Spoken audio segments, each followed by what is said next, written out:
Hi friends, welcome to Guru Kripa channel. நம்ம என்ன பார்க்க போகிறோன்னா 11th 12th வந்துட்டு தமிழ் சான்றோர் 11th 12th தமிழ் சான்றோர்னுட்டு ஒரு இயல் பின்னாடியும் ஒரு அறிஞரை பற்றி கொடுத்துருப்பாங்க. அங்கே கொடுத்துருக்கிறதுல ரொம்ப முக்கியமான பாயிண்ட்ஸ் மட்டும் எக்ஸாம் பாயிண்ட் ஆஃப் வியூவில் நான் நோட் பண்ணி வச்சுருக்கேன். அதோட ஷார்ட் நோட்ஸ் தான் கொஞ்சம் பார்ப்போம். சரிங்களா, வாங்க வீடியோக்குள்ளே போவோம். ஃபஸ்ட்டு பார்க்க போகிற கவிஞர் யாருன்னா மகாவித்வான் மீனாட்சி சுந்தரனார். யார்? மகாவித்வான் மீனாட்சி சுந்தரனார். அவர் பர்த்து டெத்து பாருங்கள் 1815 1876 வரைக்கும். இப்போது 1815 to 1876 வரைக்கும். ஓகேங்களா? ஓகே. அவர் என்ன சொல்கிறாங்க பாருங்கள், புலமை கதிரவன் என போற்றப்படுகிறார். என்ன சொல்கிறாங்க? புலமை கதிரவன். எங்கே பிறந்தாருன்னா திருச்சிராப்பள்ளிக்கு அருகில் அதவத்தூர் என்னும் ஊரில் பிறந்தார். எங்கே பிறந்தார்? திருச்சிராப்பள்ளிக்கு அருகில் அதவத்தூர். திருவாவடுதுறை மடத்தின் தலைமை புலவராக இருந்தார். திருவாவடுதுறை மடத்தோட தலைமை புலவராக இருந்தார். திருவாவடுதுறை தலைவர் சுப்பிரமணிய தேசிகர், அப்புறம் சென்னை தாண்டவராய திருத்தணிகை விசாக பெருமாள், இவங்ககிட்டலாம் பாடம் கற்றார். யார்? திருவாவடுதுறை தலைவர் சுப்பிரமணிய தேசிகர், சென்னை தாண்டவராய திருத்தணிகை விசாக பெருமாள், இவங்ககிட்டலாம் பாடம் கற்றார். ஓகே பாருங்கள். சேக்கிலார் பிள்ளை தமிழ் என்ற நூலை ஏற்றிருக்கார். சேக்கிலார் பிள்ளை தமிழ் நூலை ஏற்றியுள்ளார். இவர் யமக அந்தாதி, திரிப்பந்தாதி, வெண்பா அந்தாதி உருவாக்கி புகழ் பெற்றார். என்னென்ன? யமக அந்தாதி, திரிப்பந்தாதி, வெண்பா அந்தாதி இதெல்லாம் உருவாக்கி புகழ் பெற்றார். ஓகேங்களா? ஓகே. நெக்ஸ்ட்டு பாருங்கள். இப்போது சாமிநாதர்கிட்ட படித்த மாணவர்கள் யாருன்னு பார்த்தா, மகாவித்வான் மீனாட்சி சுந்தரனார்கிட்ட படித்த நம்ம சாமிநாதரோட குருவே மகாவித்வான் மீனாட்சி சுந்தரனார் தான். அதை மாதிரி தியாகராயர், அப்புறம் குலாம் காதிர் நாவலர் இவங்க எல்லாமே மகாவித்வான் மீனாட்சி சுந்தரனாரோட சிறந்த மாணவர்கள்ன்ற மாதிரி சொல்லுவாங்க. ஓகேங்களா? ஓகே. இந்த மகாவித்வான் திருச்சிராபுரம் மீனாட்சி சுந்தரனார் அவர்களின் புகழ் தமிழ் உள்ளவரையிலும் வாழும். இவர் மகாவித்வான் மீனாட்சி சுந்தரனோட புகழ் தமிழ் உள்ள வரைக்கும் வாழும்ன்ற மாதிரி சொல்ல வராங்க. ஓகேங்களா? ஓகே. நெக்ஸ்ட்டு பாருங்கள். நெக்ஸ்ட்டு யாரை பற்றி பார்க்குறோன்னா ஆபிரகாம் பண்டிதர். 1859 1919 வரைக்கும் 1859 பிறந்து 1919 இறந்துருக்காரு. தமிழிசை இயக்கத்தின் தந்தை. போன இதில் என்ன பார்த்தோம்? மகாவித்வான் மீனாட்சி புலமை கதிரவன் யாருன்னு கேட்டாங்கல்ல, அப்படி கேட்கும் மகாவித்வான் மீனாட்சி சுந்தரனார். தமிழிசை இயக்கத்தின் தந்தைன்னு யாருன்னு கேட்டால் ஆபிரகாம் பண்டிதர். தென்காசி அருகே சாம்பவார் வடகரை ஊரில் பிறந்தவர். தென்காசி அருகில் சாம்பவார் வடகரை என்ற ஊரில் பிறந்தார். திண்டுக்கல்லில் ஆசிரியராக பணியாற்றும் போதே சித்த மருத்துவத்தை சீரறிவு பெற்று மக்களால் அன்புடன் மருத்துவர் அழைக்கப்பட்டவர் யாருன்னு கேட்டால் ஆபிரகாம் பண்டிதர். மக்கள் பண்டிதர் எனவும் அழைத்தார். சங்கீத வித்வா மகாஜன சங்கம் என்ற அமைப்பு ஏற்படுத்தினார். சங்கீத வித்வா மகாஜன சங்கம் என்ற அமைப்பு ஏற்படுத்தினார். இவருடைய இசைத்தமிழ் தொண்டின் சிகரம் கருணாமிர்த சாகரம் சொல்லுவாங்க. இவருடைய இசைத்தமிழ் தொண்டின் சிகரம் என்னது? கருணாமிர்த சாகரம். 71 ஆண்டுகள் வாழ்ந்து தமிழுக்கு தொண்டு செய்தார். 71 ஆண்டுகள் வாழ்ந்து தமிழுக்கு தொண்டு செய்தார். ஓகேங்களா? தமிழ் இசைக்கத்தின் தந்தைவன் கேட்டால் ஆபிரகாம் பண்டிதர். ஓகேங்களா?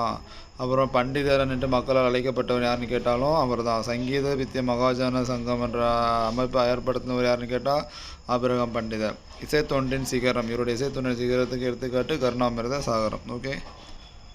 ஓகே. நெக்ஸ்ட்டு யாரை பற்றி பார்க்க போகிறோன்னா சீவை தாமோதரனார். யார்? சீவை தாமோதரனார். அவர் எப்போது பிறந்தார் பாருங்கள்? 1832 பிறந்து 1901 இயற்கை எழுதினார். தமிழ் பதிப்புலகின் தலைமகன் என போற்றப்படுவர் யார்? சீவை தாமோதரனார். தமிழ் பதிப்புலகின் தலைமகன்.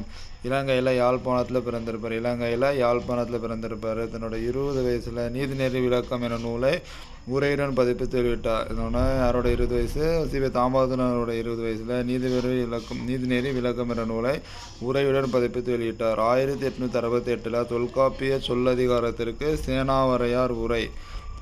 1868 தொல்காப்பிய சொல்லதிகாரத்திற்கு சேனாவரையார் உரை. அதுக்கப்புறம் கலித்தொகை, இறையனார், அகப்பொருள், வீர சோழியம் உள்ளிட்ட பல நூல்களை பதிப்பித்து வெளியிச்சிருக்கார். யார்? சீவை தாமோதரனார். 1868 தொல்காப்பிய சொல்லதிகாரத்திற்கு சேனாவரையார் உரை எழுதியிருக்காரு. அதுக்கப்புறம் கலித்தொகை, இறையனார், அகப்பொருள், வீர சோழியம் உள்ளிட்ட பல நூல்களை பதிப்பித்து வெளியிட்டார். யார்? சீவை தாமோதரனார். அவரோட நூல்கள் பாருங்கள்: நில்லாது, கட்டளை கலித்துறை, நட்சத்திர மாலை, சூளாமணி வசனம், இந்த நூல்களெல்லாம் எழுதியிருக்கார். என்னது நில்லாது, கட்டளை, கலித்துறை, சச்சத்திர மாலை, சூளாமணி வாசன் 6ஆம் வாசக புத்தகம் உள்ளிட்ட பள்ளி பாட நூல்களும் எழுதியிருக்கார். 6வது சிக்ஸ்த்து புக்ஸ் எல்லாம் இந்த ஸ்கூல் புக்ஸ் எல்லாமே எழுதியிருக்கார். இவருடைய தமிழ் பணியை இவருடைய தமிழ் பணியை கண்ட பெர்சிவர் பாதிரியார் இவரை தாம் நடத்திய தினவர்த்தமானி இதழுக்கு ஆசிரியராக்கினார். இவருடைய தமிழ் பணியை கண்ட பெர்சிவர் பாதிரியார் என்றவர் தான் நடத்திய தினவர்த்தமானி என்ற இதழுக்கு இவர் ஆசிரியர் ஆக்கியிருக்காரு. சென்னை மாநில கல்லூரியில் தமிழ் பண்டிதராக நியமனம். சென்னை மாநில கல்லூரியில் தமிழ் பண்டிதராக நியமனம். பிறகு பிஎல் இருக்கும்ல, அந்த பிஎல் தேர்வில் தேர்ச்சி பெற்று கும்பகோணத்தில் வழக்கறிஞர். பிஎல் தேர்வை தேர்ச்சி பெற்று கும்பகோணத்து வழக்கறிஞர். அப்புறம் 1884 புதுக்கோட்டை உயர்நீதிமன்ற நீதிபதியாக நியமனம் பண்ணாங்க. 1884 புதுக்கோட்டை உயர்நீதிமன்ற நீதிபதியாகவும் நியமனம் பண்ணியிருக்காரு. இவங்களை பற்றி ஓரளவு பார்க்குறோம். என்ன பார்ப்போம்? தமிழ் பதிப்புலகின் தலைமகன், 20 வயசில் நிதிநிற விளக்கம். அதுக்கப்புறம் 1868 பல நூல்களை எழுதி பதிப்பித்திருக்காரு. இவர் எழுதிய நூல்கள் பார்த்தா நில்லாது, கட்டளை, கலித்துறை, நட்சத்திர மாலை, சூளாமணி. அதுக்கப்புறம் 6th புக்ஸ் எல்லாம் எழுதியிருக்காரு. இவருடைய தமிழ் பணியை கண்ட பெர்சிவர் பாதிரியார் இவர் நடத்திய தினவர்த்தமான இதழுக்கு ஆசிரியர் ஆக்கியிருப்பார். அப்புறம் பிஎல் தேர்வில் தேர்ச்சி பெற்று கும்பகோணத்தில் வழக்கறிஞராக இருந்திருப்பார். அப்புறம் 1884 புதுக்கோட்டை உயர்நீதிமன்ற நீதிபதியாக நியமனம் பண்ணியிருப்பாங்க. ஓகேங்களா? புரியுதா? ஓகே. நெக்ஸ்ட்டு பார்க்க போகிறது ஜியு போப் பற்றி. ஜியு போப் எப்போ பிறந்தார்? 1820 1908 வரைக்கும். 1820 1908. செந்தமிழ் செம்மல் என அழைக்கப்படுவர் யார்? G U Pope. செந்தமிழ் ஒருத்தருக்கும் ஒரு பேர் இருக்கும், அதை மாதிரி நல்லா பார்த்துக்கோங்க. செந்தமிழ் செம்மல். இப்போ சிவே தாமோதரன் என்ன பார்த்தோம்? தமிழ் பதிப்புலகின் தலைமகன் பார்த்தோம்ல, அந்த மாதிரி. அப்புறம் இவர் மீனாட்சி சுந்தரன் என்ன பார்த்தோம்? புலமை கதிரவன். அப்புறம் ஆபிரகாம் பண்டிதர் என்ன பண்ணுவோம்? தமிழ் இசை இயக்கத்தின் தந்தை. இந்த மாதிரி பார்த்தோம்னா அந்த மாதிரிலாம் நல்லா பார்த்துவோம். 12th 11 வரும்போது இந்த மாதிரி விஷயம் கொஞ்சம் கேட்பாங்க. ஓகேங்களா? 1839 தென்னிந்தியாவுக்கு வர்றார். 1839 சென்னை அடைந்த போப் சாந்தோம் என்னும் இடத்தில் முதலாக தமிழ் உரையை படித்து ஒரு சொற்பொழிவு. சென்னை அடைந்த போப் சாந்தோம் என்னும் இடத்துல தான் முதலில் தமிழ் உரையை படித்து சொற்பொழிவாட்டார். ஓகே. இப்போ நெக்ஸ்ட்டு பாருங்கள், திருக்குறள், திருவாசகம் இதெல்லாம் ஆங்கிலத்தில் மொழிபெயர்த்திருப்பார். திருக்குறள், திருவாசகத்தை ஆங்கிலத்தில் மொழிபெயர்த்திருப்பார். நெக்ஸ்ட்டு தஞ்சாவூரில் வாழ்ந்தபோது தமிழ் இலக்கிய இலக்கணங்களை தெளிவுற கற்றார். தமிழ் இலக்கிய இலக்கணங்களை எங்கே வாழும்போது தெளிவுற கற்றாருன்னா தஞ்சாவூர். ஐரோப்பியர் தமிழ் மொழி கற்றுக்கொள்வதற்குரிய நூல் ஒன்றை தமிழ் ஹேண்ட் புக் எழுதினார். ஐரோப்பியர் தமிழ் கற்றுக்கணும்ல, அதுக்கு தமிழ் ஹேண்ட் புக் என்ற ஒரு புக் எழுதியிருக்காரு. 70 ஆண்டுகள் தமிழோடு வாழ்ந்து தமிழுக்காக நலம் செய்த பெரியார் போப்பு. தமிழுக்காக தொண்டு செய்தவர் பெரியார் யாருன்னா போப்பு. ஆங்கில மொழியில் எழுதப்பட்டிருந்த ஆங்கில மொழியில் எழுதப்பட்டிருந்த தமிழ்நாட்டோட வரலாற்றை தமிழில் எழுதி பதிப்பித்தவர் யாருன்னா ஜி போப். ஆங்கில மொழி எழுதப்பட்டிருந்த தமிழ் மொழி வரலாற்றை தமிழில் எழுதி பதிப்பித்தவர் யார்? G Pope. ஓகே, புரியுதா? ஓகே. G Pope. செந்தமிழ் செம்மல் யார்? G Pope. எது எழுதியிருக்காரு? திருவாசகம், திருக்குறள் ஆங்கிலத்தில் எழுதியிருக்காரு. அப்புறம் எங்கே இருக்கும்போது தமிழ் இலக்கியங்களுக்கு நல்லா கற்றுக்கினாருன்னா தஞ்சாவூரில். ஐரோப்பியர்ஸ் தமிழ் நல்லா கற்றுக்கிறதுக்கு என்ன வெளியிட்டிருக்காரு? தமிழ் ஹேண்ட் புக் வெளியிட்டிருக்காரு. அப்புறம் ஆங்கிலம் எழுதப்பட்ட தமிழ் வரலாற்றை தமிழில் எழுதி பதிப்பித்தவர் யார்? G Pope. ஓகே.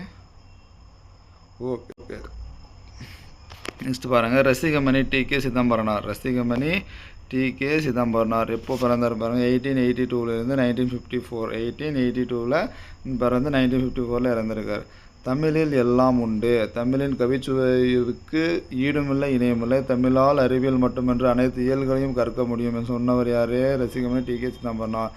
டிகேசி இவரை சுருக்கமாக டிகேசின்னு சொல்லுவாங்க. டி.கே. சிதம்பரனார் வீட்டு கூடத்தில் வட்ட வடிவமான தொட்டி கட்டில் ஞாயிறு மாலை 5 மணி கூடிய கூட்டம் இலக்கியத்தை பற்றி பேசுது அமைப்பு வட்ட தொட்டி என பேர் பெற்றது. ஓகேங்களா? புரியுதா? ஒரு வீட்டில் ஒரு வட்டமான ஒரு தொட்டி மாதிரி இருக்கும். அதில் ஞாயிறு மாலை 5 மணிக்கு ஒரு கூட்டம் கூடும். அது தமிழ் இலக்கியங்களை பற்றி பேசுச்சு. அந்த கூட்டத்துக்கு பேர் என்னது? வட்ட தொட்டின்னு பேர் பெற்றது. வழக்கறிஞராக தொழில் புரிவதை விட தமிழ் இன்பத்தில் திளைப்பதே டி.கே.சி. விரும்பினார். இப்போ அப்படியே கேட்கலாம், வழக்கறிஞர் தொழில் புரிவதை தமிழ் திளைப்பதையே விரும்பியவர் யாருன்னு கேட்டால் டி.கே.சி. இதய ஒளி, கம்பரியார் இந்த நூல்களை எழுதியிருக்கார். இதய ஒளி, கம்பரியார் நூல்களை எழுதியிருக்கார். முத்தொள்ளாயிரம் அப்புறம் கம்பராமாயணத்துக்கு உரை எழுதியிருக்கார். முத்தொள்ளாயிரம் கம்பராமாயணத்துக்கு உரை எழுதியுள்ளார். சென்னை மாநில மேலவையின் உறுப்பினராகவும் அறநிலையத்துறை ஆணையராகவும் திகழ்ந்தார். சென்னை மாநில மேலவையோட உறுப்பினராகவும் இருந்திருக்காரு, அறநிலையத்துறை ஆணையராகவும் திகழ்ந்திருக்காரு. ஓகேங்களா? புரியுதா? டிகேசின்னு என்ன புரியுதா? ஒட்டை தொட்டு ஞாபகம் வந்துடும் டிகேசினாவே. அதுக்கப்புறம் வழக்கறிஞராக தொழில் புரிவது தமிழ் இன்பத்தில் இப்போதே டிகேசி திரும்ப ஞாபகம் வரணும். இவர் எழுதிய நூல்கள் என்னென்னா இதயவழி கம்பரியார், எதுகளை உரை எழுதியிருக்காரு, கம்பராமாயணத்துக்கும் முத்தொள்ளாயிரத்துக்கும். அப்புறம் சென்னை மாநில மேல உறுப்பினராகவும் அறநிலையத்துறை ஆணையராகவும் திகழ்ந்திருக்காரு. ஓகேங்களா? ஓகே ஃப்ரெண்ட்ஸ், ஃபஸ்ட்டு 5 இயரில் இருக்கிற அந்த முக்கியமான தமிழ் சான்றோரை பற்றி பார்த்துருக்கோம். நெக்ஸ்ட் வீடியோவில் நெக்ஸ்ட்டு 5 பார்த்துருவோம். அதே மாதிரி 11th 12th வந்து கம்ப்ளீட் பண்ணிவிடுவோம். சரிங்களா? இது கொஞ்சம் இம்பார்ட்டன்ட், கொஞ்சம் நல்லா நோட் பண்ணி வச்சு படிச்சுக்கோங்க. ஓகேங்களா? இந்த மாதிரி யூஸ்ஃபுல்லான கண்டென்ட் வேணும்னா நம்ம குரு சேனல் சப்ஸ்கிரைப் பண்ணுங்கள். தேங்க்யூ.